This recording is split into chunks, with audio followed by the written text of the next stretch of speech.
মেয়েটা কেমন দেখতে রে?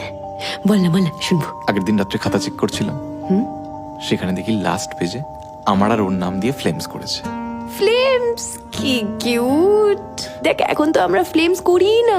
তুই কি বাচ্চা হয়ে গেলি নাকি? শোনো কেমন দেখতে বল না প্লিজ। কেমন আবার? আর 5টা স্টুডেন্ট যেমন হয় সেরকম দেখতে। আচ্ছা মেয়েটার কি নাম রে? তিয়াশা দত্ত। তিয়াশা দত্ত। তিয়াশা দত্ত। তোর খাতাগুলো কোথায় রে? কেন, কি করবি? বল না তোর খাতাগুলো কোথায়? তুই কি করবি বল? কি করবি তুই? তুই খাতা দেখে কি করবি?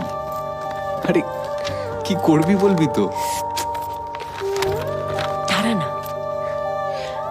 আমি একটু দেখবো যে এটা মেয়েটার ভালো লাগা না ভালোবাসা। এই না, কিছু করবি না। আরে তুই- আরে প্লিজ তুই প্লিজ কিছু কিছু কর- করিস না, একটু ভরসা কর। আচ্ছা তুই যা বলবি আমি তাই করব।